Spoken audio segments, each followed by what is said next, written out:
Hello दोस्तों, स्वागत है आपका मेरे एक नए वीडियो में। और ये भी सी लैंग्वेज का लेक्चर 2 है। लेक्चर 1 मैंने कुछ दिनों पहले डाला हुआ था, तो अब वो मेरा एक दूसरा चैनल है द अनबॉक्सिफाई करके, उस पर आप जाके देख सकते हो। वहाँ पे वो वाला लेक्चर पड़ा हुआ है। इस वाले में हम लोग थोड़े और एडवांस लेवल में बात करेंगे सी लैंग्वेज के बारे में। कुछ स्पेशल टर्म्स के नाम जानेंगे, किन किन चीज़ों का इसमें यूज़ होता है उसके बारे में जानेंगे। और आज हम लोग एक बहुत अच्छा सा प्रोग्राम रन करेंगे जिसका नाम है लीप ईयर प्रोग्राम। मतलब कि जो जैसे कि 4 साल में एक बार लीप ईयर होता है, तो हम लोग को उस प्रोग्राम में ये देखना होगा कि जब हम लोग कोई भी यूज़र कोई भी ईयर एंटर करेगा, तो वहाँ पे वो लीप ईयर है या फिर वो लीप ईयर नहीं है, वो लिख कर आ जाएगा। तो इस तरीके का हम लोग उसमें प्रोग्राम आज करने वाले हैं। और कुछ बहुत सारे ऐसे टर्म होते हैं जैसे कि फॉर्मेट स्पेसिफायर और डिसीजन मेकिंग, ये सब चीज़ों के बारे में आज जानेंगे। इफ़ और एल्स कंडीशन कैसे यूज़ करें, लॉजिकल ऑपरेटर कैसे यूज़ करें, अर्थमेटिक ऑपरेटर्स क्या होते हैं, और भी सी लैंग्वेज में और भी बहुत सारी चीज़ें होती हैं, उसके बारे में आज हम लोग जानेंगे। तो चलिए शुरू करते हैं। तो दोस्तों, यहाँ मैं बहुत बेसिक सा प्रोग्राम रन करने जा रहा हूँ। तो सबसे पहले मैं एप्लीकेशन खोल लूँ। आई थिंक खुली हुई है पहले से ही। तो दोस्तों, यहाँ पे देखिए, प्रोग्राम मैंने पहले से रन करके रखा हुआ है, लेकिन मैं फिर स्टार्टिंग से रन करूँगा। मैं पूरा हटा दे रहा हूँ। तो दोस्तों, मैं आपको बता दूं कि ये जो प्रोग्राम है बहुत बेसिक सा प्रोग्राम है, लीप ईयर का प्रोग्राम है। तो मैं आपको पहले ये बता दूं कि जैसा कि आपको पता ही होगा कि हर साल, मतलब हर ईयर में 365 डेज़ होते हैं।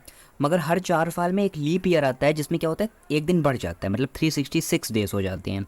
क्यों हो जाते हैं? क्योंकि फरवरी में एक दिन बढ़ जाता है। फरवरी में 28 दिन होते हैं, लेकिन लीप ईयर में 29 दिन हो जाते हैं।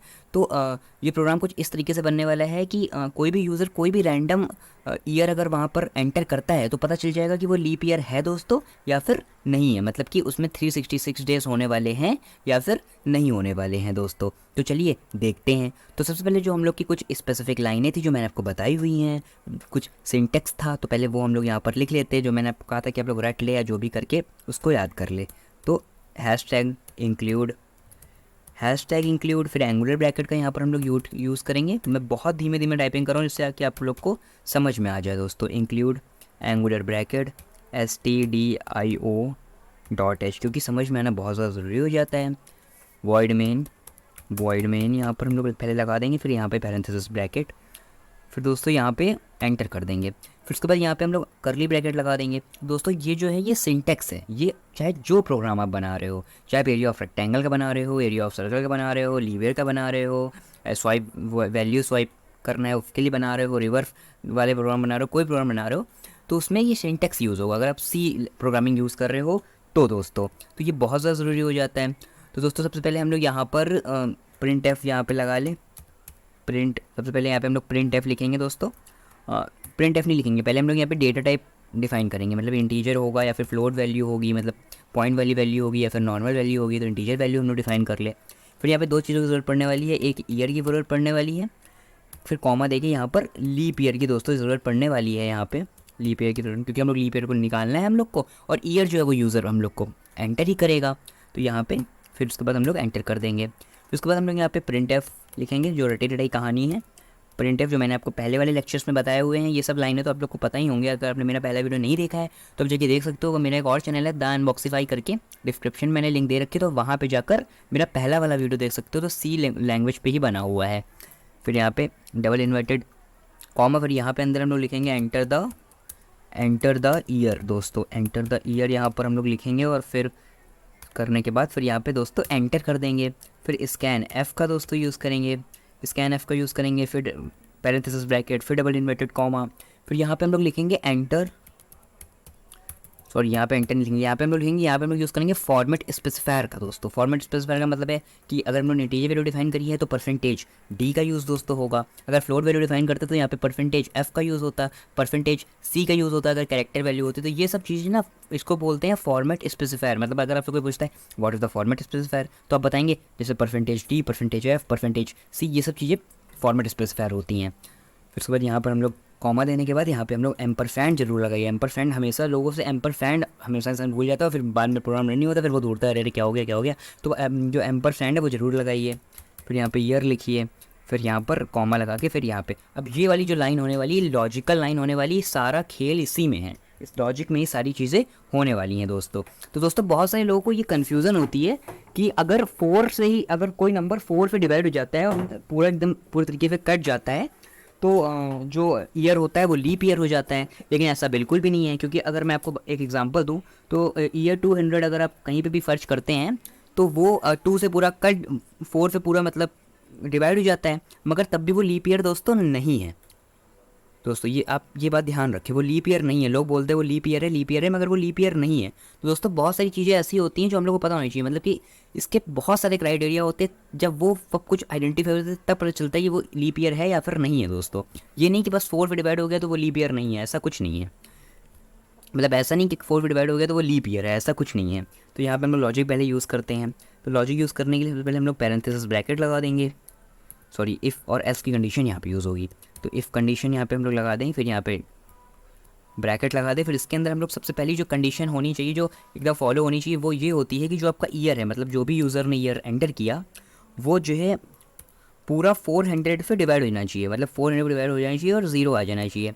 ये सबसे बड़ी एक होता है, ये कंडीशन फॉलो होनी चाहिए। अब यहाँ पे हम लोग ऑन और लॉजिकल ऑपरेटर का दोस्तों यूज़ करेंगे। अब दोस्तों देखिए, और एंड ये दो लॉजिकल ऑपरेटर होते हैं।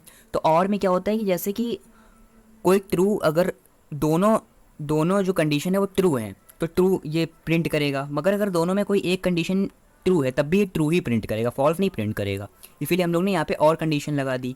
वहीं अब एंड कंडीशन में क्या होता है कि अगर दोनों ट्रू है तभी ट्रू प्रिंट होगा, अगर एक भी फॉल्स है तो वहाँ पे फॉल्स ही दोस्तों प्रिंट होगा, ट्रू नहीं प्रिंट होगा। तो ये हो जाता है। तो यहाँ पे दोस्तों सबसे पहले हम लोग यहाँ पर एक और ब्रैकेट लगा दें। देन यहाँ पे इसके अंदर हम लोग लिखेंगे ईयर, फिर परसेंटेज का यूज़ यहाँ पे दोस्तों हम लोग करेंगे, परसेंटेज का यूज़ करेंगे। और यहाँ पर 4 से दोस्तों पूरे तरीके से डिवाइड हो जाना चाहिए, आप लोग को पता ही है। अब यहाँ पे देखिए एंड का यूज़ होगा, क्योंकि यहाँ पे अगर एक फॉल्स होता है तब भी ट्रू ही प्रिंट होना चाहिए। तो यहाँ पर हम लोग सबसे पहले एंड कंडीशन का यूज़ करेंगे, एंड लॉजिकल ऑपरेटर का यूज़ करेंगे। तो यहाँ पे दोस्तों एंड लॉजिकल ऑपरेटर का यूज़ होगा, और जो ईयर होगा, जो भी रैंडम ईयर होगा, वो परसेंटेज 100 फिर डिवाइड नहीं होना चाहिए, मतलब कि वो पूरे तरीके से कट नहीं जाना चाहिए 100 से। तो इसलिए यहाँ पर हम लोग नॉट इक्वल टू का साइन लगाएंगे, नॉट इक्वल टू 0 दोस्तों। तो यहाँ पे देखिए पूरा जो था वो कंप्लीट हो चुका है दोस्तों। यहाँ पे 3 ब्रैकेट नहीं, एक ही 2 ही ब्रैकेट लगेंगे। तो दोस्तों ये देखिए पूरे तरीके से कंप्लीट हो चुका है। अब उसके बाद यहाँ पर ये इफ़ कंडीशन तो हो गई। अब इफ़ कंडीशन के लिए देखिए, अब इफ़ कंडीशन के लिए भी करली ब्रैकेट का यूज़ होता है, तो हम लोग इफ़ कंडीशन के लिए करली ब्रैकेट का यूज़ करेंगे। मतलब कि जो लैंग्वेज के सिंटेक्स उसमें करली ब्रैकेट का यूज़ होगा, मगर इफ़ और एल्स कंडीशन में अलग से करली ब्रैकेट का दोस्तों यूज़ होगा। तो दूसरी लाइन में हम लोग प्रिंट एफ लिखेंगे, फिर डबल पैरेंथेसिस ब्रैकेट लगाएंगे, फिर वहाँ पर डबल इन्वर्टेड कॉमा लगाएंगे, फिर से लिखेंगे this is a leap year. मगर मतलब कि ये लॉजिक अगर फॉलो हो जाता है, ये लॉजिक अगर पूरे तरीके से कंडीशन सही होती है, तो this is a leap year, this is a leap year दोस्तों, this is a leap year. अब उसके आगे यहाँ पर हम लोग, फिर उसके बाद हम लोग यहाँ पर एक बार फिर से एंटर करने के बाद एल्स कंडीशन दोस्तों लगाएंगे। एल्स कंडीशन बहुत ज़्यादा ज़रूरी है। एल्स कंडीशन हम लोग यहाँ पर लगाएंगे और फिर एंटर कर देंगे। फिर इसके लिए भी अलग से करली ब्रैकेट का यूज़ करेंगे। फिर प्रिंट एफ लिखेंगे दोस्तों, प्रिंट एफ लिखेंगे, फिर पैरेंथेसिस, फिर उसके अंदर लिखेंगे this is not a leap year. मगर मतलब कि अगर ये कंडीशन नहीं फॉलो होती है तो ये भी तो प्रिंट होना चाहिए ना कि ये लीप ईयर नहीं है। दोनों चीज़ें हम लोग को पता करनी है। तो this is not a leap year, this is not a leap year दोस्तों। जब मैं इसको रन कराऊंगा तो आपको और अच्छे से समझ में आएगा, इसलिए मैं बहुत धीमे धीमे टाइपिंग कर रहा हूँ कि समझ में आना चाहिए। समझ में आना बहुत ज़रूरी चीज़ हो जाती है। यहाँ पे देखिए पूरा इस तरीके से हो चुका है।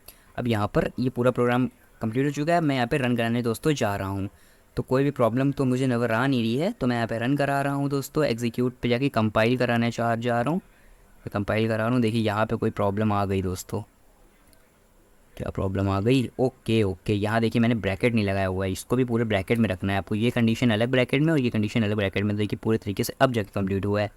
तो यहाँ पे मैं एग्जीक्यूट करा रहा हूँ, कंपाइल एंड रन करा रहा हूँ। तो दोस्तों थोड़ा सा टाइम लग रहा है किस यहाँ पे। तो देखिए यहाँ पे रन हो चुका है दोस्तों। अब देखिए मैं यहाँ पे कोई भी रैंडम ईयर देता हूँ। मैंने आपको एग्जांपल दिया था 200 वाला, लोग बोल रहे थे कि 200 4 से डिवाइड हो जाएगा तो वो लीप ईयर है, लेकिन ऐसा बिल्कुल भी नहीं है। देखिए मैं यहाँ पे 200 कर रहा हूँ और मैंने एंटर कर दिया। देखिए यहाँ पे लिख कर आ रहा है this is not a leap year दोस्तों। तो 200 लीप ईयर नहीं है, मतलब ये आप कभी मत मानिए अगर 4 से डिवाइड हो जाता है तो वो लीप ईयर ही होगा, ऐसा बिल्कुल भी नहीं है। और भी बहुत सारी कंडीशन होती हैं जो फॉलो होनी चाहिए। अब देखिए दोस्तों मैं एक बार फिर आपको एग्जीक्यूट करके दिखा दे रहा हूँ, जिसकी कि आपके पास कोई भी कन्फ्यूज़न ना रहे। अब देखिए दोस्तों मैं 2020 करता हूँ जो कि लीप ईयर था, तो देखिए यहाँ पे आ रहा है this is a leap year. अब 2023 करता हूँ दोस्तों मैं, क्योंकि अभी 3 साल के बाद की मैं बात करता हूँ तो वो लीप ईयर नहीं होगा दोस्तों, क्योंकि हर 4 साल में ही आता है। तो मैंने देखिए फिर एग्जीक्यूट कराया, थोड़ा सा टाइम लगता है दोस्तों। 2023 देखिए मैंने रैंडम कोई वैल्यू दी और देखिए यहाँ पर लिख कर आ गया this is not a leap year दोस्तों। तो ये प्रोग्राम बनकर तैयार हो चुका है और मैं आपको बता दूँ ये बहुत एक नॉर्मल सा ही प्रोग्राम था। आने वाले वीडियोज़ में हम लोग और भी ज़्यादा हाईली कंडीशन के बारे में बात करेंगे और भी ज़्यादा एडवांस लेवल पे जाके बात करेंगे दोस्तों, क्योंकि ये बेसिक चीज़ जब आप एक बार अच्छे से आपको समझ में आ जाएंगी तो फिर बड़े बड़ी कंडीशन तो आपको आराम से समझ में आ जाएंगी दोस्तों।